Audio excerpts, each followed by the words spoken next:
जदू आप मौलाना साहब उस बिकने का हिस्सा होते थे असेंबलियों का, तो उस वेले याद करना सी, उस वेले एमनीजिया ਹੁੰਦਾ ਸੀ ਜਾਂ ਐਮਨੀਜ਼ੀਆ ਹੋਇਆ ਹੋਇਆ ਮੈਮਰੀ ਲਾਸ ਹੋ ਜਾਂਦੀ ਸੀ, ਕੀ ਹੋ ਜਾਂਦਾ ਸੀ ਇਹਦੇ ਚ ਕਿਹੜੀ ਨਵੀਂ ਗੱਲ है? तो हुकूमत को इस पर हिकमत अमली को करनी चाहिए ना।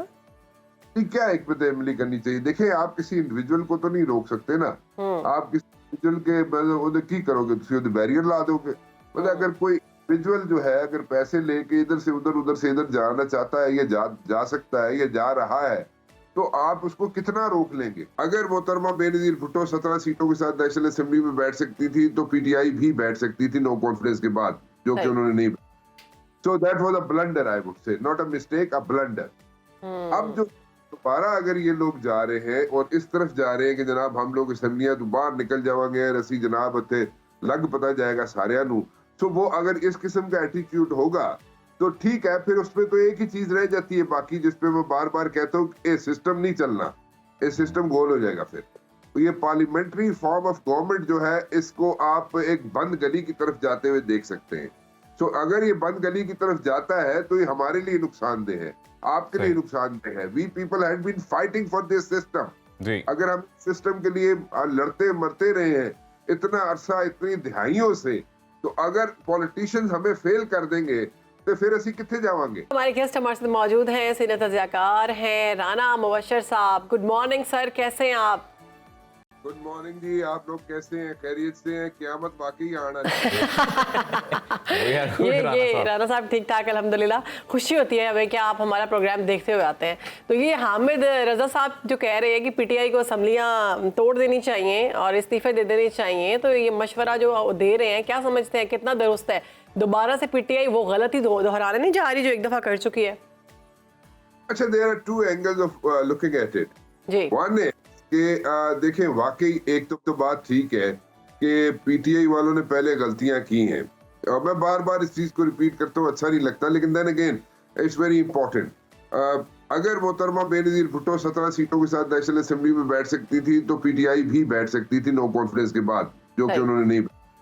So that was a blunder, I would say, not a mistake, a blunder. अब जो दोबारा अगर ये लोग जा रहे हैं और इस तरफ जा रहे हैं कि जनाब हम लोग असम्बलियां तो बाहर निकल जावांगे, रसी जनाब इत्थे लग पता जाएगा सारियां नू, तो वो अगर इस किस्म का एटीट्यूड होगा तो ठीक है, फिर उसमें तो एक ही चीज रह जाती है बाकी, जिसपे मैं बार बार कहता हूँ, ये सिस्टम नहीं चलना, ये सिस्टम गोल हो जाएगा। फिर तो ये पार्लियामेंट्री फॉर्म ऑफ गवर्नमेंट जो है, इसको आप एक बंद गली की तरफ जाते हुए देख सकते हैं। तो अगर ये बंद गली की तरफ जाता है तो ये हमारे लिए नुकसानदेह है, आपके लिए नुकसानदेह है। We people had been fighting for this system. अगर हम सिस्टम के लिए लड़ते मरते रहे हैं इतना अरसा, इतनी दिहाइयों से, तो अगर पॉलिटिशियंस हमें फेल कर देंगे तो फिर असी किथे जावांगे? Exactly. ठीक है, तो वो this is like a situation, this is a real situation. So I would like to say कि मेरे ख्याल में रिजिड एटीट्यूड जो है पॉलिटिशियंस का, लीडर्स का, उससे उनको बैकआउट करना चाहिए, उनको एक स्टेप पीछे लेना चाहिए, and they should seat across the table, join their heads together और सॉर्ट आउट करें चीजों को, पूरा बैठ के मुज़ाकरात करें, ठंडे दिमाग के साथ चीजों को हल करना सीखें। राना साहब ही राजी होंगे। बिल्कुल, मैं यही राना साहब ये पूछना चाह रहा था, अगला सवाल आपसे, मौलाना इतने गुस्से में क्यों लग रहे हैं आपको? मौलाना साहब रूसी रन बने ने सस भी जाती है मकाने वास्ते, वो फिर भी नहीं राजी होंगे, बीवी भी जाती है फिर भी नहीं राजी होंगे। की करिए मौलाना साहब का, मैनू नहीं समझ आती। देखिए ना, मौलाना साहब को अगर सीटें नहीं मिली, लोगों ने नहीं उनको वोटें डाली, तो अब पिंडी वाले तो वोटें नहीं डलवा सकते उनके लिए, ठीक है। अब वो किधर जाए, हम लोग किधर जाए? ठीक है, अगर पीटीआई वालों ने हरा दिया उनको केपीके में, और उनको किसी और दूसरे प्रोविंस में जाके, बलोचिस्तान में जाके उन्हें अपनी सीट एक निकालनी पड़ी मौलाना साहब को, जैसी की करिए, वो हम तो कुछ नहीं कर सकते ना उसमें। फिर उसमें गिले शिकवे, ठीक है, एक गिला उनका बिल्कुल जायज है मौलाना साहब का कि जनाब वो आगे कहते रहे, पीडीएम जब बनी थी तो उस वक्त मौलाना साहब जो थे सबसे आगे थे, सारी जमातों को लेके आगे चल रहे थे, बिल्कुल जायज है, बिल्कुल ठीक गिला है उनका, और उसके बाद किसी जमात ने उनको पूछा नहीं है। राना साहब, मौलाना साहब बिल्कुल वैसे बिहेव नहीं कर रहे। स्कूल में बच्चा जब खेल रहा होता है तो पहले तो बड़ा खुश होता है, लेकिन जब वो खुद आउट होता है तो रोना शुरू कर देता है और खेल खत्म कर देता है। वो कहते हैं ना खेडांगे ना खेडन दवांगे, वो इसी फार्मूले पे अमल कर रहे हैं। शहरबानो खेल नहीं खत्म कर देता, और जमीन पे पै के ना, भुंजे पै के ना लता मारनी कर देता है। तो राना साहब, मिलियन मार्च आपको क्या लगता है कितना खतरनाक साबित हो सकता है? इससे कुछ होगा मिलियन मार्च से? देखिए अब देखें, टू बी वेरी ऑनेस्ट, यहाँ पे बड़े बड़े मिलियन मार्च हुए, यहाँ पे जनाब मौलाना की है मिलियन मार्च। इसके अलावा यार यहाँ पे कोशिश की गई, पीटीआई वालों ने मार्चेस किए, बहुत बहुत मार्चेस करने की कोशिश की कि कुछ होता रहा, लेकिन उससे हुकूमतें गिरने का टाइम मेरे ख्याल में खत्म हो चुका है। वो कहा जाए हुकूमत टैपेगी, जनाब ਅਸੀਂ उठा के जनाब ਉੱਥੇ जनाब पता चलेगा जनाब को वजीर आज़म की कुर्सी डिगी होगी, नहीं इस तरह नहीं हो, मेरा नहीं ख्याल। Those times are probably over, probably हाँ, इट ऑल डिपेंड्स कि ਹੁਣ ਉੱਥੇ ਕੀ स्ट्रेंथ होती है, वाकई उनको वो मिलती है, सपोर्ट मिलती है मार्च में, मिलियन मार्च में, वाकई he can like you know बिल्कुल वो जिटरी सिचुएशन में लेके आ सकते हैं सबको या नहीं लेके आ सकते, दैट ऑल डिपेंड्स। लेकिन मेरा नहीं ख्याल इट ऑल मुश्किल है। राना साहब ने एक और बड़ी अहम बात की है, इसका भी मतलब जानने की हम कोशिश कर रहे हैं। उन्होंने पीपल्स पार्टी और पीएमएलएन को कहा जी कि जो हुकूमती जाली मैंडेट है वो छोड़ दें, और अगर मेजॉरिटी पार्टी पीटीआई है तो उन्हें हुकूमती बेंचेस पे बैठने दें। ये क्या बात हुई? देखिए बात सुने, बात सिंपल सी है, चले मैं आपको बताता हूँ। पीपल्स पार्टी वालों ने अप्रोच किया था हुकूमत बनने से पहले इमरान खान को, ठीक है, इमरान खान को अप्रोच किया था पीपल्स पार्टी ने कि जनाब आप हुकूमत बनाए, हम आपके साथ मिलके बनाते। There was a reason to that. को मोहब्बत की, किसी को एक दूसरे से मोहब्बत नहीं थी। द पॉइंट इज कि पीटीआई के पास सीटें ज्यादा थी, वोट ज्यादा थे, ठीक है, दैट इज द रियलिटी। उस रियलिटी को तो आप नहीं झुटला सकते ना। तो राना साहब, कब हुई ये बातें, ये मुलाकातें, ये पीटीआई बानी जो हैं वो जब जेल गए उसके बाद हुई? इलेक्शन अभी पहले राणा साहब, अभी हुकूमत बनने से पहले, अभी की बात कर रहा हूँ, हुकूमत होने से पहले अभी की बात कर रहा हूँ, अभी की बात। तो उन्होंने अप्रोच किया था पीपल्स पार्टी ने, और उन्होंने कहा था जनाब आप हुकूमत बनाए, लेकिन वो पीपल्स पार्टी सॉरी पीटीआई का अपना एक स्टैंस है, तो उस स्टैंस से पीटीआई वाले पीछे हटना नहीं चाह रहे थे कि अगर हम पीछे हटेंगे तो वो कहेंगे, लोग कहेंगे जी चलो जी पावर आस्ते देखो पीपल्स पार्टी नाल हाथ मिला लेता है ना, या उन्होंने नाल मिलके हुकूमत बना लेती है।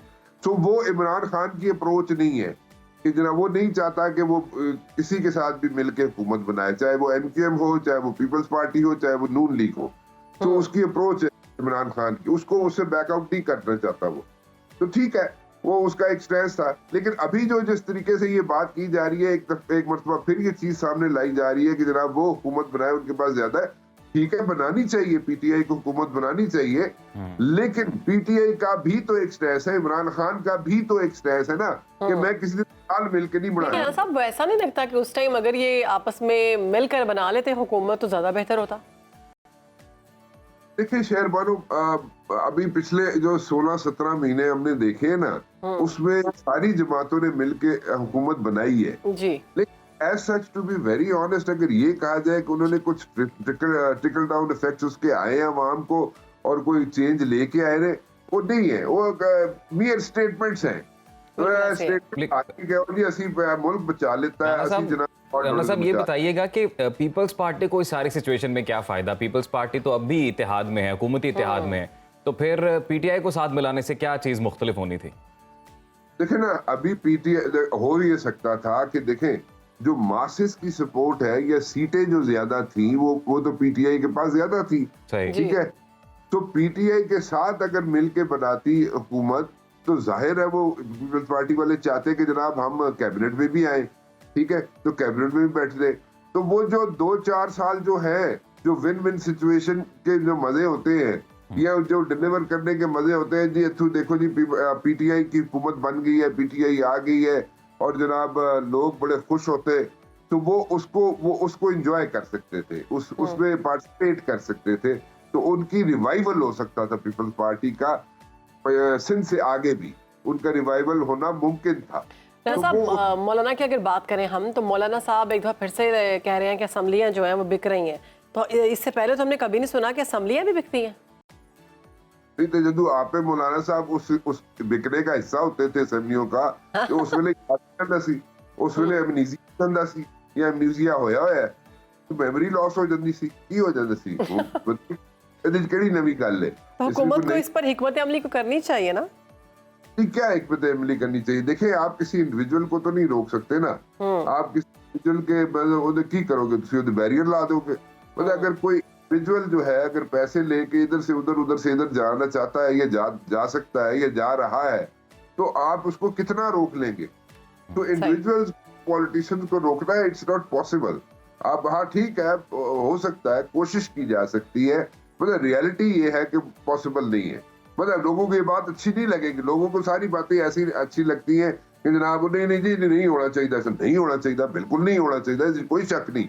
लेकिन आप किसी इंडिविजुअल को नहीं रोक सकते, it's like not possible. Rana साहब, आपको क्या लगता है मौलाना साहब इस तरह के बयान क्यों दे रहे हैं? क्या वो सिर्फ सियासी तौर पर रेलिवेंट रहना चाहते हैं, हाईलाइट होना चाहते हैं बस इस वजह से, या बैकडोर को मुज़ाकरात हो सकते हैं पीटीआई के साथ, कोई पॉसिबिलिटी बन सकती है, कोई इत्तेहाद बन सकता है ऐसा? देखिए, मौलाना साहब इज नॉट ऑपोजिशन मटीरियल। एक बात जरा ज़हन में रखें, ऑपोजिशन का मटीरियल मौलाना साहब नहीं है, और ज्यादा अरसा ऑपोजिशन में नहीं रह सकते, इसमें कोई दो राय नहीं है। और नाराजगी की बात जो आप बार बार कर रहे, लगता है राणा साहब ताड़े कारज कभी नाराजगी नहीं हुई, वो ज्यादा अरसा होती है सर, नाराजगी होती है, लेकिन फौरन मना लेता है। पैरी पै जाता है। ओह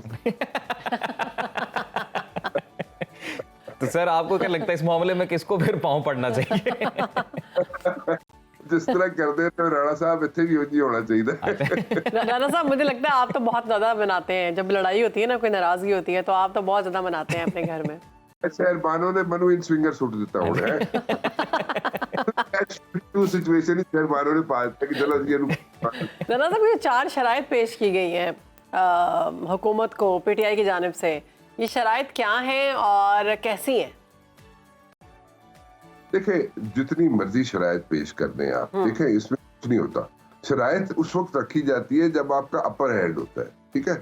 अपर हैंड हो ना, आप शराइत पेश करें ना, तो फिर तो बात बनती है, लोग सुन भी लेते हैं, मान भी जान देने।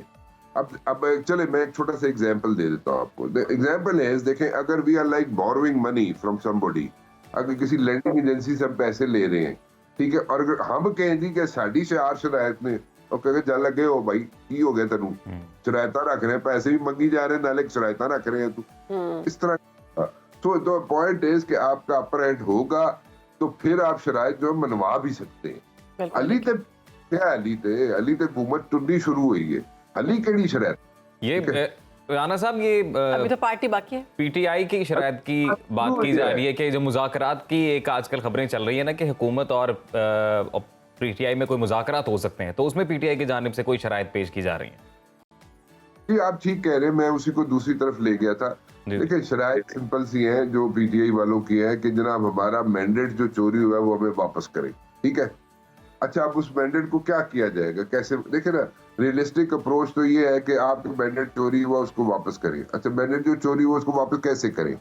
उसको यहाँ तो एक तो तरीका ये हो सकता है कि वो आइडेंटिफाई की जाए वो वाले एरियाज, वो कॉन्स्टिट्यूएंसीज, उन कॉन्स्टिट्यूएंसीज में दोबारा इलेक्शन करा लिया जाए या रीकाउंटिंग करा ली जाए या व्हाटएवर, ठीक है? तो वो सारी सीटें जो है मिला के फिर वापस उनके पास आ जाए, नंबर 1। नंबर 2, जो उनकी रिजर्व सीट्स हैं वो भी उनको मिल जाए पीटीआई वालों को, ठीक है? चले, वो भी हो सकता है, पॉसिबल है, पॉसिबिलिटीज आर देयर। तीसरी जो कंडीशन है वो ये है कि हमारे अननेसेसरी लोग जो है, जो अंदर तुसी डके हुए ने, उन्होंने काट दो, ठीक है? बात सही है, गलत बात नहीं है उनकी, ठीक है? जो अननेसेसरी लोग वहां पे बंद हुए हैं, डिटेन हुए हैं, उनको छोड़ दे, ठीक है? जिनके अगेंस्ट कोई चीज प्रूफ नहीं हो रही, उनको छोड़ दे, ठीक है? तो वो इन जेस्चर्स का पीटीआई वाले इंतजार कर रहे हैं कि अगर ये जेस्चर्स शो किए जाएंगे छोटे मोटे, तो फिर दैट मींस कि the government is serious in talking, ठीक है? तो वो सीरियसनेस जो है वो तो देखे ना, शेरियार आफरीदी कहता है जी ताड़े पल्ले है कोई नहीं हुकूमत दे, तो मैं ताड़े नाल नहीं कर, बिल्कुल सीधे करेंगे अपारे वाले नाल या पिंडी वाले नाल।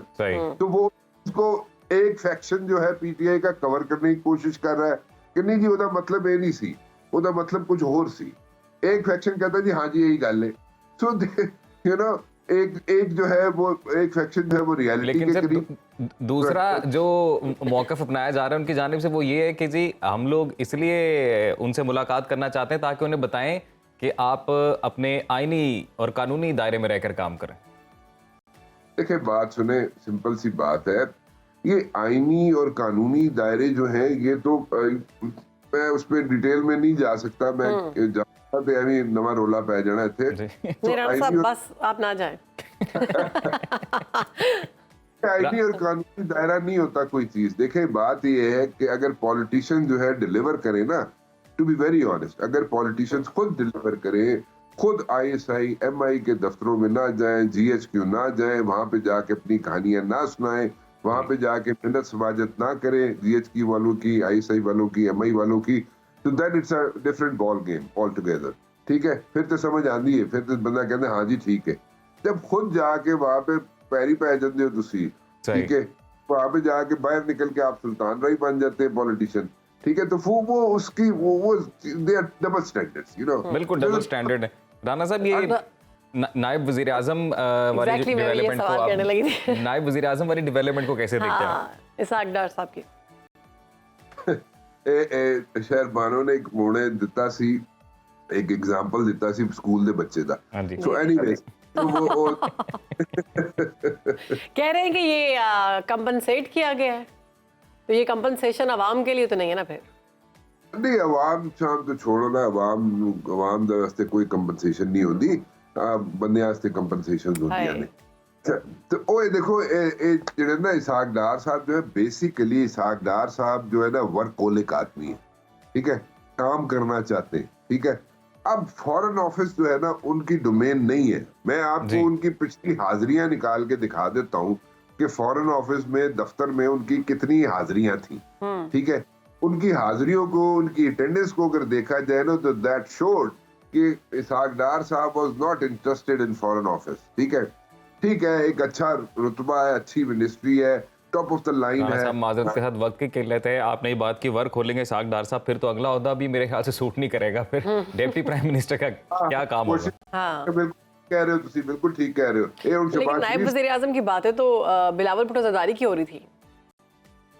नहीं, बिलावल भुट्टो नहीं आएंगे, to be honest. Bilawal Bhutto जो है वो इस गवर्नमेंट में इस वक्त बजट से पहले या बजट के आगे पीछे तो जरा मुश्किल है।